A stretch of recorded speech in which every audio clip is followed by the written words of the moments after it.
Hello guys, this is Sudha. Welcome to Caliber Adda. CDP में हम लोग थ्योरीज पढ़ रहे थे। कल हमने पढ़ी थी जीन पियाजे की थ्योरी, संज्ञानात्मक विकास की, और आज हम स्टार्ट करेंगे कोलबर्ग की मोरल डेवलपमेंट की थ्योरी। ठीक है, आज का हमारा टॉपिक है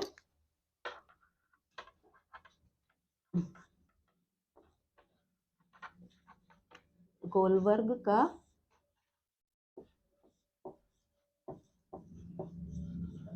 नैतिक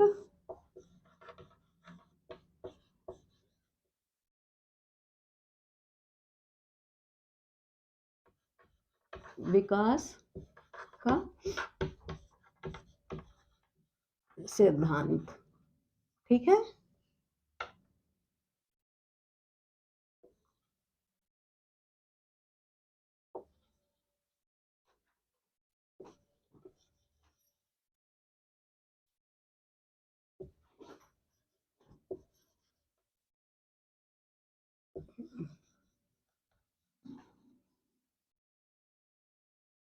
moral development, Kohlberg's theory of moral development. अब थोड़ा सा हम आपको बताते हैं कोलबर्ग के बारे में। लॉरेंस कोलबर्ग उनका नाम था, और वो अमेरिकन मनोवैज्ञानिक थे। अमेरिका के रहने वाले थे, सो अमेरिकन मनोवैज्ञानिक थे। और वो शिकागो यूनिवर्सिटी के पढ़े हुए थे। ठीक है, तो कोलन सॉरी लॉरेंस कोलबर्ग ऐसे मनोवैज्ञानिक थे जो बच्चों में नैतिक विकास के बारे में उन्होंने अध्ययन किया था। वो उनका जो विचार था वो उनका पूरा मोरालिटी बेस्ड था। उनका कहना था, उनके सारे विचार जो थे पियाजे के विचार से मिलते जुलते थे। इसीलिए उनकी जो सिद्धांत उनका था, उनकी थ्योरी जो थी उसको अवस्था का सिद्धांत भी कहा जाता है, क्योंकि जीन पियाजे के सिद्धांत में भी अवस्थाएं थी, और इन्होंने अपने सिद्धांत को अवस्थाओं में बांट रखा था। तो इसलिए इनका काफ़ी कुछ विचार इन पियाजे के विचार से मिलता-जुलता था, पर इनका बेस क्या था? मोरल डेवलपमेंट था। इनका विचार बच्चों का मोरल डेवलपमेंट था। ठीक है? तो इसी आधार पर मोरालिटी क्या होती है? मोरल यानी नैतिक शिक्षा। नैतिक शिक्षा हम किताबों में पढ़ते हैं, स्कूलों में उसका अध्ययन करते हैं। नैतिक शिक्षा हमको क्या बताती है? नैतिक शिक्षा हमको बताती है कि क्या 2 चीज़ें बताती है। पहली चीज़ कि क्या राइट है, और दूसरा क्या रॉन्ग है। ठीक है? 2 चीज़ें हमको बताती है, सही और गलत बताती है, सही गलत में भेद करना बताती है, और भेद करना किस आधार पर? तर्क के आधार पर ये बताती है कि क्या चीज़ सही है और क्या चीज़ गलत है। तो इन्होंने जो अपना सिद्धांत प्रतिपादित किया था, वो सिद्धांत कुछ बच्चों पे इन्होंने प्रयोग करके वो अपने सिद्धांत प्रतिपादित किए थे। इनके सिद्धांत के बारे में कहा जाता है कि हेंज डिलेमा नामक एक इन्होंने प्रयोग किया था, उसमें कुछ लोगों को लिया था, कुछ बच्चों को उसमें यूज़ किया था। तो उस स्टोरी में उनका था कि हेंस डिले सॉरी हेंस नाम का एक व्यक्ति था। तो उस व्यक्ति की वाइफ़ को एक बहुत गंभीर बीमारी थी। हेंज जो था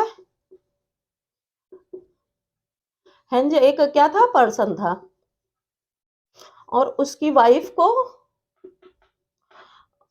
एक बीमारी थी। उसको इतनी गंभीर बीमारी थी कि उसकी दवा कहीं भी नहीं थी, सिर्फ़ एक केमिस्ट था। एक केमिस्ट के पास ही वो दवा अवेलेबल थी।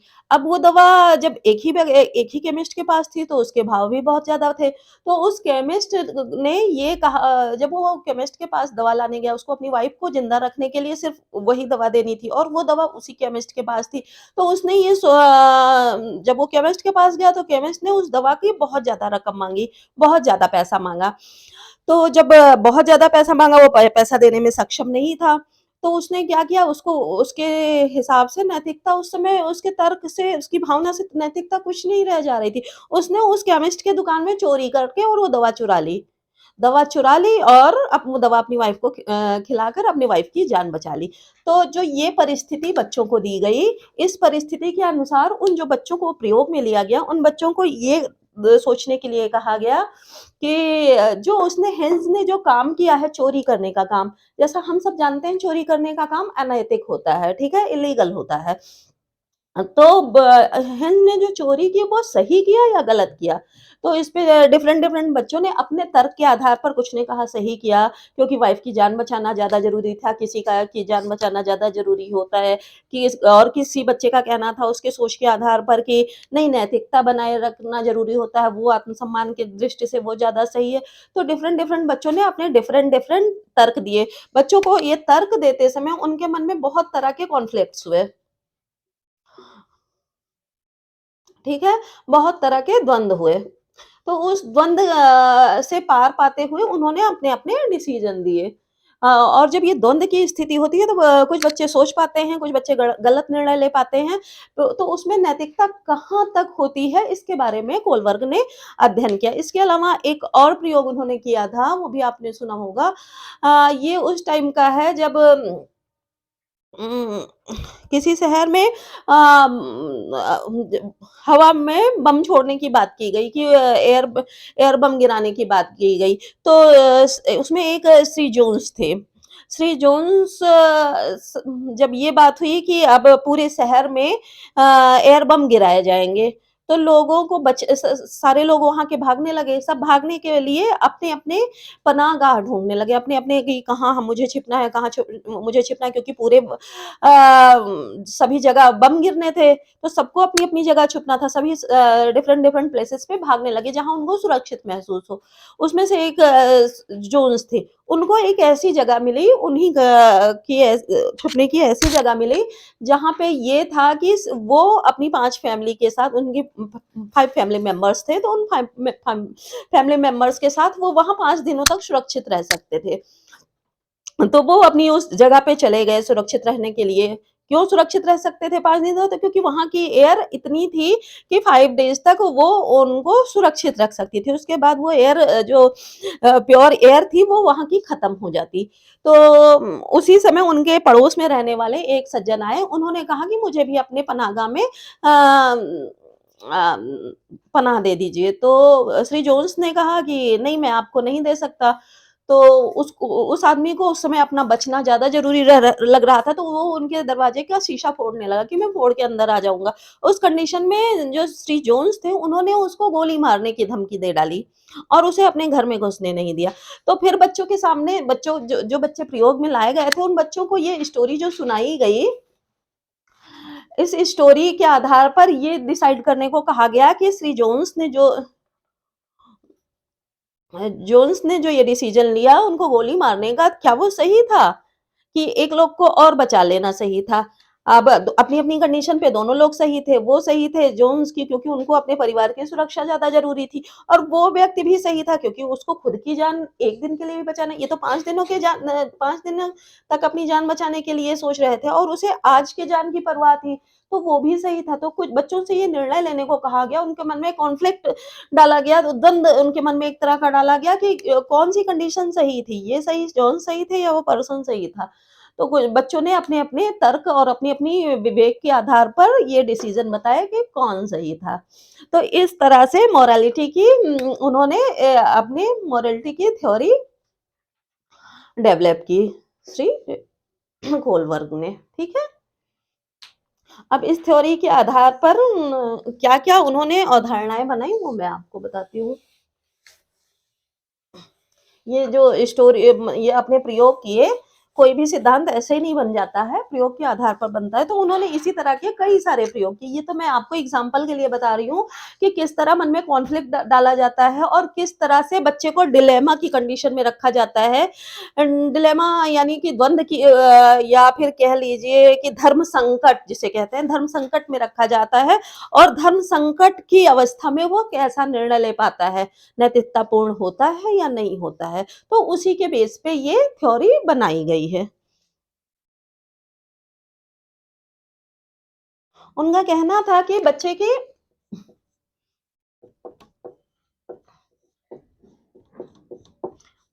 प्रदर्शित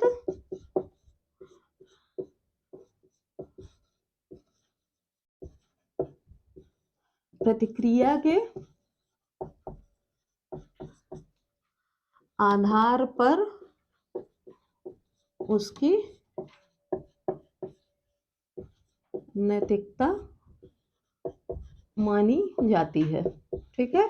उसकी जो प्रतिक्रिया होती है कि वो किस काम के लिए कैसी प्रतिक्रिया देता है, कौन-सी घटना होती है जो उसके ऊपर कैसा असर डालती है, किस घटना के लिए वो कैसी प्रतिक्रिया देती है, उसी के आधार पर उसकी नैतिकता को माना जाता है। ठीक है?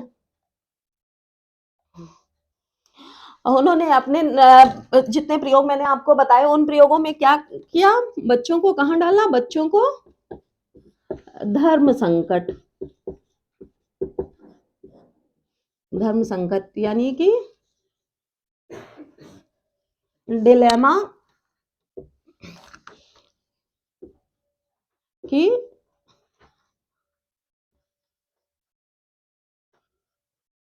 कंडीशन में रखा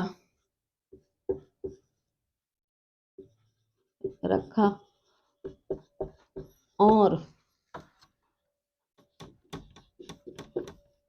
तर्क के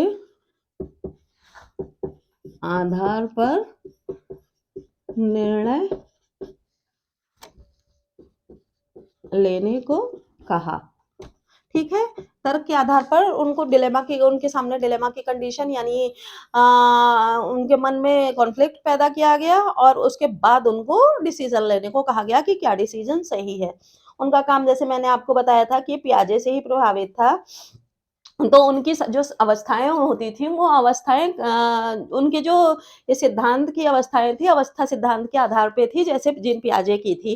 तो उसके आधार पर उन्होंने कहा कि हर बच्चे की के लिए हर अवस्था ज़रूरी है। उसके क्रम में बदलाव नहीं किया जा सकता।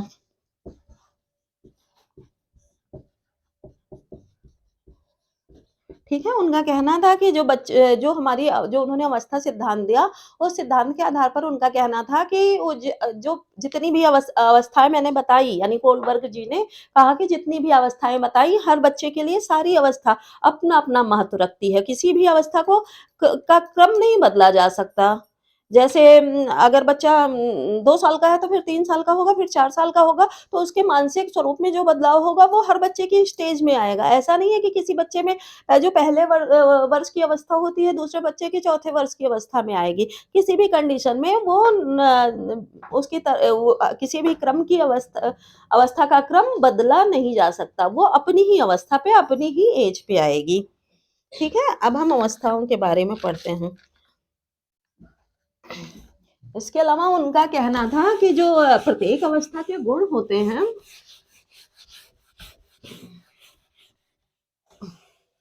मतलब किसी का क्रम इसलिए नहीं चेंज किया जा सकता। उनका कहना था कि जो प्रत्येक अवस्था के गुण हैं, वो दूसरी अवस्था के गुण से हर तरह से भिन्न है, इसलिए उनका क्रम नहीं बदला सकता। हर अवस्था की अपनी विशेषताएँ हैं और उनके अपने गुण हैं। उन गुणों के आधार पर भी उनको बदला नहीं जा सकता उनके क्रम को।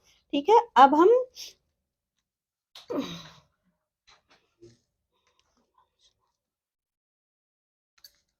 अब जो उनकी अवस्थाएँ थी पहले मेन 3 रूपों में विभाजित थी।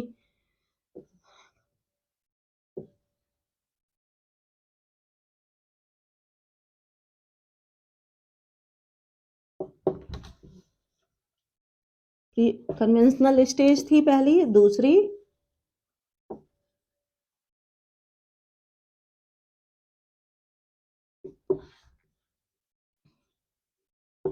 पोस्ट कन्वेंशनल स्टेज और तीसरी थी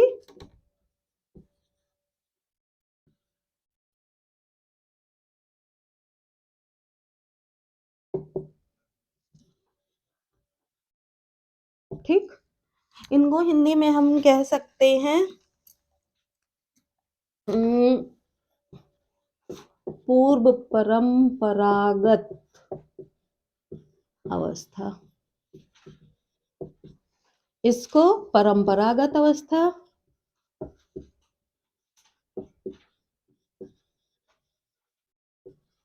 और इसको पोस्ट को क्या बोलेंगे? पश्चात या पश्च परंपरागत अवस्था या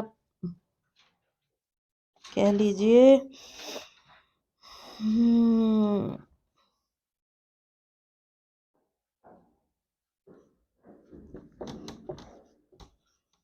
अभी मुझे पोस्ट की हिंदी नहीं याद आ रही है। गत अवस्था, ये 3 मेन अवस्थाएं बांटी गई थी। प्रत्येक अवस्था में उन्होंने प्रत्येक अवस्था को उन्होंने 2-2 भाग में डिवाइड किया था। इसमें भी 2 पार्ट थे, इसमें भी 2 पार्ट थे और इसमें भी 2 पार्ट थे। तो टोटल उनकी जो स्टेज थी वो 2 2 2 2 2 या 4 2 3 या 6 यानी 2 या 6 अवस्थाएं टोटल थी। ठीक है, पहले तो उनकी अवस्था उन्होंने अपनी अवस्था सिद्धांत को 3 भागों में बांटा। पूर्व परंपरागत अवस्था और पश्च या इसको पश्च नहीं उत्तर कह सकते हैं, उत्तर परंपरागत अवस्था। ठीक है, 3 भागों में बांटा गया था। ये तीनों अवस्थाएं थी जो 2-2 सब कैटेगरी में डिवाइड थी। तो इस तरह से उनकी जो अवस्था सिद्धांत थे टोटल 6 अवस्थाओं का उन्होंने वर्णन किया था। चलिए हम 6 अवस्थाओं का वर्णन करते हैं। ठीक है, इसको नोट भी करते जाइएगा क्योंकि इससे क्वेश्चन बहुत बनते हैं। कोलवर्ग के सिद्धांत से बहुत सारे क्वेश्चन बनते हैं, 2 से 3 4 क्वेश्चन तक बन जाते हैं। ये जो डेवलपमेंटल थ्योरी जितनी भी मैं पढ़ा रही हूँ, हर से क्वेश्चन निश्चित रूप से बनेंगे। कोई भी थ्योरी ऐसी नहीं है जो छूट जाएगी जिससे क्वेश्चन नहीं बनेंगे, और जो मैं पढ़ा रही हूँ उससे क्वेश्चन निश्चित रूप से बनेंगे, या मैं आपको बता देती हूँ। ठीक है, तो पहली क्या थी? पहला हमारा था, क्या था? प्री कन्वेंशनल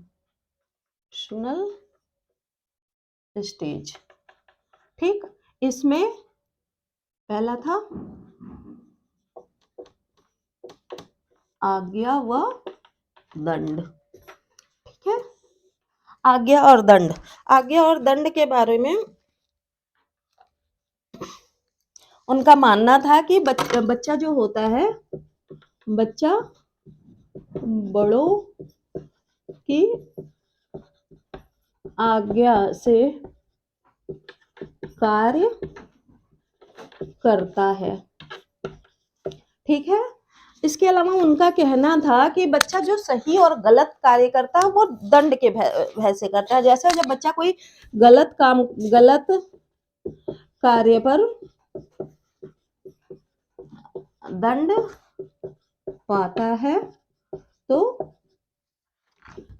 उसे नहीं करता। इसके विपरीत उसका ये मानना था कि जिस कार्य के लिए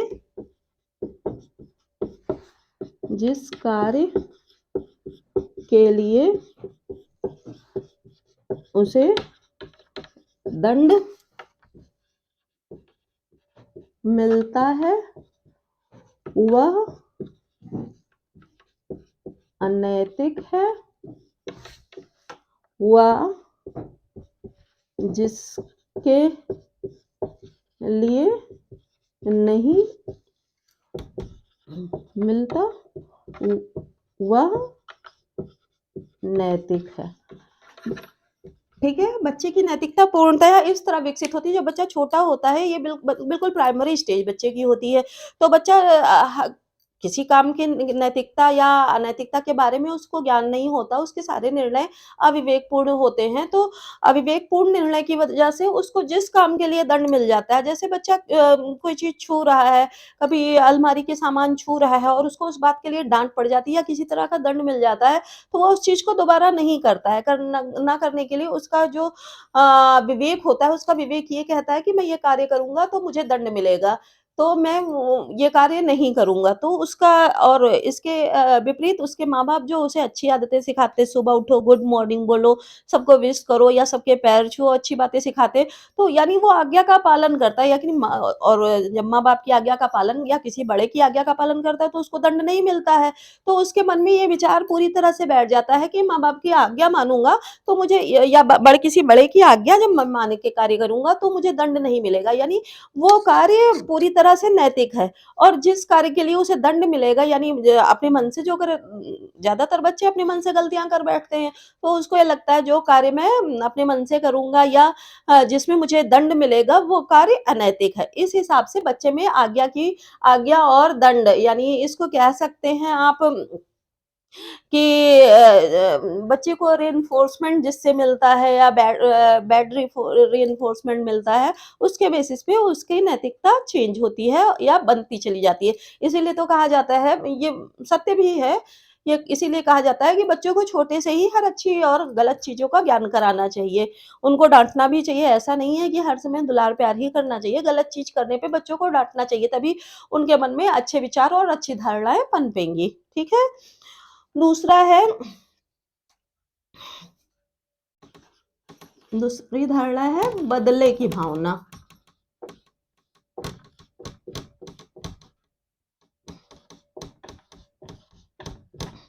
ठीक?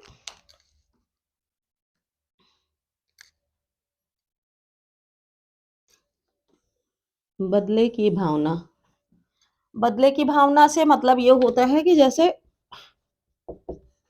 इसको टिट फॉर टैट भी कह सकते हैं। बच्चे के अंदर ये बदले की भावना आ जाती है, उसको ये लगता है कि जो उसकी इच्छाएँ हैं या उसका मन है, वही मन उसी के अनुसार वह कार्य करता है। उसमें क्योंकि थोड़ी-सी समझ आ जाती है अनुसार कार्य करता है। इसके अलावा उसके मन में जैसे टिट फॉर टैट की बात कर लें, तो जैसे किसी ने उसकी नोटबुक फाड़ी, तो वो भी उसकी नोटबुक फाड़ेगा। उसको ये नहीं मानना है कि नोटबुक फाड़ना कि वो विद्या माई है या भगवान है, उसको इससे मतलब नहीं होता। उसने मेरी नोटबुक फाड़ी तो मैं भी उसकी नोटबुक फाड़ूँगा। उसने मेरी मम्मी को फला चीज़ कही, तो मैं भी उसकी मम्मी को फला चीज़ कहूँगा। उसने मेरा खाना गिरा दिया, तो मैं भी उसको नैतिकता अनैतिकता से कोई फ़र्क नहीं पड़ता। उसने मेरी पेन चुरा ली है, तो मैं भी उसकी पेन चुरा लूँगी। जैसे बहुत समय में मंदिरों में देखा जाता है कि वो किसी ने कोई बाहर निकला उसकी चप्पल किसी ने चुरा ली थी तो वो किसी और की चप्पल चुरा लेके चला गया। मीन्स उसको इसका एहसास नहीं होता कि क्या चीज़ तर्कपूर्ण या नैतिकता के आधार पर सही है या गलत है। उसके साथ जो व्यवहार हुआ है वो वैसे ही करेगा या उसकी इच्छाएँ ज़्यादा महत्वपूर्ण लगती है। जैसे उसको जब भूख लगी तब उसको खाना है। उसको ये नहीं पता है पता या मतलब ये हो सोचने की ज़हमत नहीं उठाता है कि मैं ये करूँगा तो ये सही वो नैतिक होगा या अनैतिक होगा, उसको इससे मतलब नहीं होता है। बस उसे जो समझ में आया वो उसे करना है। ठीक? 2 हो गया। अब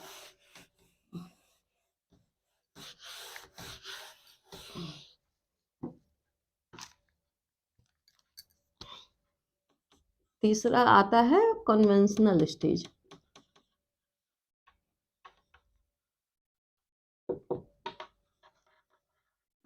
ठीक? कन्वेंशनल स्टेज जो है इसमें हमारे तीसरा पॉइंट आता है क्या?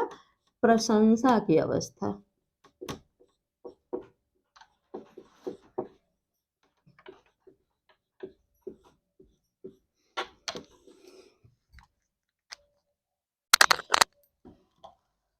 ये अवस्था ऐसी होती है कि बच्चे को अपनी प्रशंसा पाना अच्छा लगता है। क्या? अपनी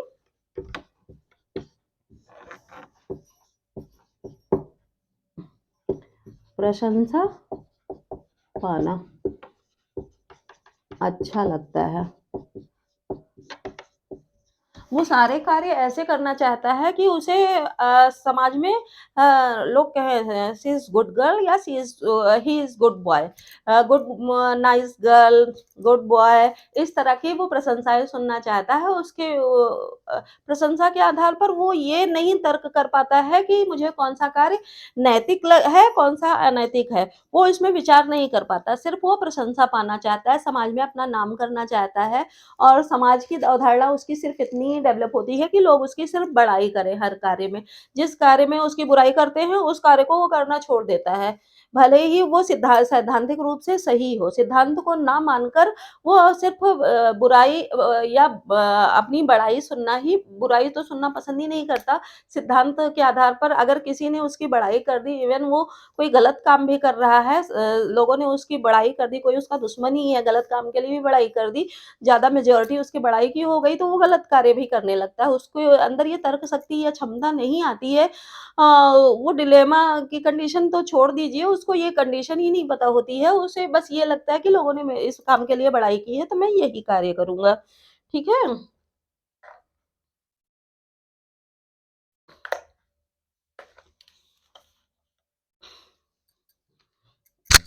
चौथा होता है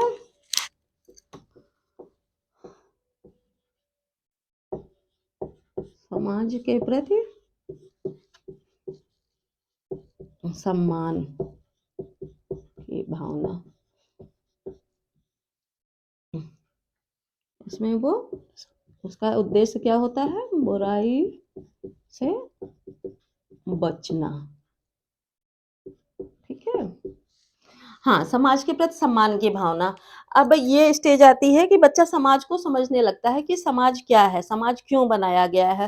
तो उसका ये मानना होता है कि समाज के प्रति हमें सम्मान प्रदर्शित करना चाहिए, क्योंकि समाज ने हमें बहुत कुछ दिया है। समाज से हमें सारी सम्मान मिला है, सुरक्षा मिली है और बहुत सारी चीज़ें समाज से ही हमको मिली हैं।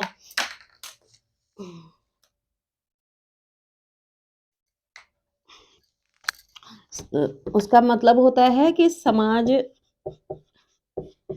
के प्रति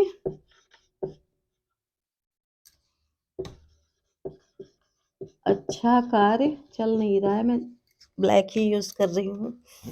इंक इंक कम है, सॉरी। अच्छा कार्य करना उसका कर्तव्य है। ठीक है? वो ये समझता है कि समाज उसकी दृष्टि में समाज जो है बहुत सम्मानीय जगह पर हो जाती है, समाज में ही उसे सुरक्षा मिलती है, समाज में ही उसे सम्मान मिलता है। तो जब उसे समाज से सम्मान मिलता है, तो वो भी समाज के प्रति अब सम्मान की भावना रखता है और समाज के लिए ही हर कुछ चीज़ जो भी करता है, अच्छा ही करना चाहता है। कभी उसके समझ में बात ना आ रही हो, कुछ गलत हो जाए तब की बात अलग है, अदरवाइज़ बच्चा समाज के प्रति सम्मान की भावना इस अवस्था में रखता है। 4 हो गए। अब तीसरी स्टेज जो है पोस्ट कन्वेंशनल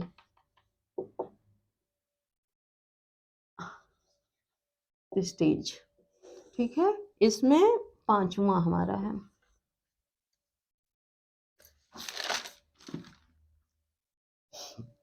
हाँ, 5वां है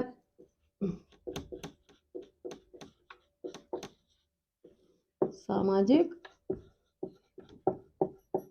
समझौते की अवस्था। ठीक है? इस अवस्था में आके बच्चा ये मानता है कि समाज के साथ उसे समझौता करके रखना चाहिए। मतलब समाज, जैसे मैं आपको बता रही थी, वो सोचता है कि समाज ने उसे सुरक्षा दी है, उसे रहने की जगह दी है, उसे सम्मान दिया है और उसे संबंध दिए हैं। तो उसी हिसाब से वो समझौता निभाते हुए समाज के साथ भी उसका सेम उत्तरदायित्व बनता है कि वो भी समाज के साथ अच्छा ही हमेशा करता रहे। समाज को एक समझौता के तहत वो मानता है। ये एज ऐसी होती है कि उसमें उसके चिंतन की जो दशा होती है वो परिवर्तित होती जाती है।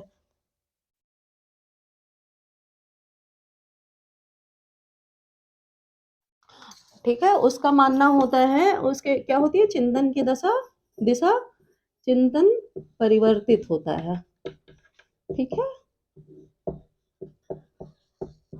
होता है।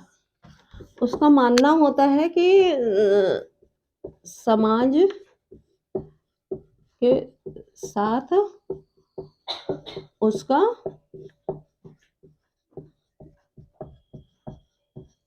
समझौते का संबंध है, ठीक है? इसके अलावा वह मानता है कि समाज से उसे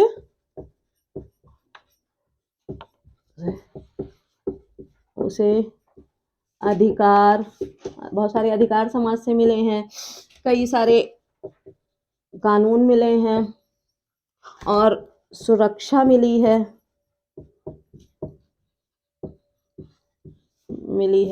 तो उसी समझौते को निभाते हुए जो ये अधिकार मिला है, कानून मिला है और सुरक्षा मिली है, तो उसे अपना कर्तव्य समाज के प्रति निभाना चाहिए।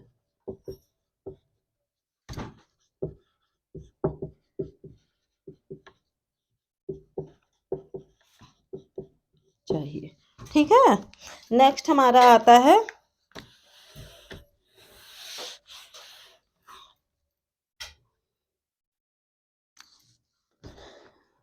छठा आता है विवेक की अवस्था।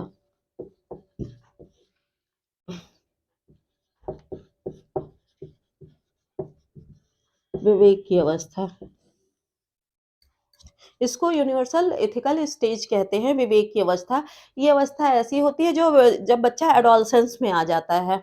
एडोलसेंस में आने पर वो बच्चे में ये होता है कि वो उसको सोचने समझने की क्षमता बहुत अच्छी हो जाती है। वो विवेकपूर्ण कार्य करता है। उसको अपने विवेक के आधार पर जो सही लगता है, मतलब विवेक या विचार का प्रयोग करता है, ठीक है? उसी के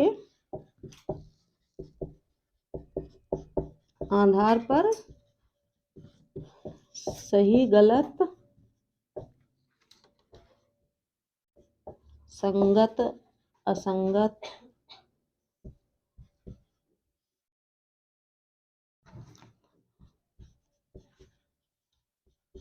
वांछित अवांछित का निर्णय लेता है, ठीक है? पूरी तरह वो सारे कार्य अपने विवेक के आधार पर करता है, ठीक है? उसको जो सिर्फ वही व्यवहार नैतिक होते हैं जिन्हें उसका विवेक कहता है कि ये व्यवहार नैतिक है, तो वो उसी को नैतिक मानता है और जिसे उसे उसके विवेक का समर्थन प्राप्त नहीं होता है, उस विचार को वो पूरी तरह से अनैतिक मान लेता है, ठीक है? तो इस तरह से छहों सिद्धांत हमने छहों अवस्थाएँ हमने पढ़ ली। मेन 3 अवस्थाएँ हैं, pre conventional, conventional, post conventional. आप कन्वेंशनल याद कर लीजिए, तो उसमें पहला प्री, बीच में खाली कन्वेंशनल और नीचे पोस्ट कर लीजिए और प्रत्येक में 2-2 हैं, ठीक है? पहले में आप आज्ञा-दंड ले लीजिए और दूसरा बदले की भावना ले लीजिए, तीसरा प्रशंसा, चौथा सामाजिक सम्मान, समाज के प्रति सम्मान, 5वां सामाजिक समझौता, छठा विवेक। तो ये इस तरह से छहो डिवाइड कर लीजिए तो आपको पूरी तरह से याद हो जाएँगे। अब ये सिद्धांत तो आपने पढ़ लिया, ऐसा नहीं है, कोई भी सिद्धांत ऐसा नहीं होता, कोई भी थ्योरी ऐसी नहीं बनती जिसकी बुराई ना की गई हो। तो उसी हिसाब से इसकी भी बुराई की गई, कुछ बुराइयाँ, कुछ कमियाँ इसमें भी थी, जैसे सारे सिद्धांतों में थी। इसकी कमियों के बारे में जनरली पूछा जाता है, इसलिए मैं आपसे डिस्कस कर रही हूँ। कैरल गिलियन नाम की एक लेडी थी, साइकोलॉजिस्ट कह सकते हैं या सोशलिस्ट कह सकते हैं। उनका मानना था कि ये सिद्धांत जो था ये पूरी तरह जेंडर बायस्ड था। क्या था? जेंडर बायस्ड था। क्यों जेंडर बायस्ड था? उन्होंने कहा कि जब भी इसमें बच्चों के कॉन्फ्लिक्ट की या डिलेमा की कंडीशन में रखा गया, लड़कों को रखा गया।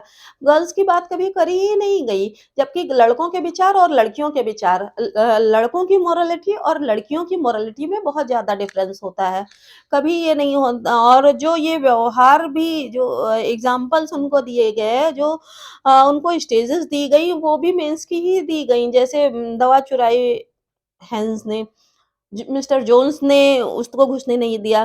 क्या पता उस जगह पे अगर कोई लेडीज़ होती तो उसके अंदर दया की भावना ज़्यादा होती है कंपैरेटिवली मेंस के, तो क्या पता कंडीशन कुछ और होती, क्या पता वो बच्चे में जो डिलेमा की कंडीशन है वो कोई लड़की होती तो वो उस तरह के डिलेमा में धर्म संकट में फँसती ही ना, उसके ऐसी कंडीशन ही ना आने देती। तो उनका मानना था ये पूरी तरह जेंडर बायस्ड था। ठीक है? इसके अलावा दूसरी चीज़ उनका कहना था कि इसके अलावा ये सारी चीज़ें जो थी।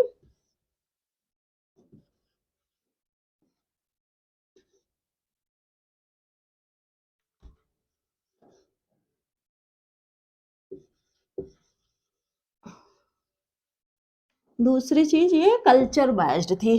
जैसे सिर्फ़ एक ही कल्चर की बात की गई, अगर कई तरह के कल्चर की बात की जाती, जैसे इंडिया में दूसरा कल्चर है या अमेरिका में दूसरा कल्चर है या किसी डिफरेंट कल्चर की बात की जाए, अलग-अलग कल्चर में ये कंडीशंस बदल जाती है, मोरालिटी की डेफ़िनेशन भी अलग-अलग कल्चर में अलग-अलग मानी जाती है। तो ये 2 मेन जो कमियाँ थी, वो इस सिद्धांत की कमियाँ बताई गई। मिस कैरल का कहना था कि ये दोनों कंडीशन बहुत ये दोनों कमियाँ बहुत प्रभावित कर रही थी इनके सिद्धांत को, इनके सिद्धांत की अवस्थाओं को। ये तो बस सिद्धांत की बात हो गई, मैं ओनली फॉर इन्फॉर्मेशन आपको बता रही थी कि हाँ, ये चीज़ें भी आपको जाननी चाहिए। तो जितनी चीज़ें हमने पढ़ी आई होप आप सबकी समझ में आया होगा, किसी तरह की कोई कन्फ्यूज़न आती है, कोई दिक्कत आती है तो आप कमेंट सेक्शन में डालिएगा, मैं आपके सारे डाउट्स क्लियर करूँगी। नेक्स्ट सेशन में मैं आपको नेक्स्ट थ्योरी पढ़ाऊँगी, तब तक के लिए धन्यवाद।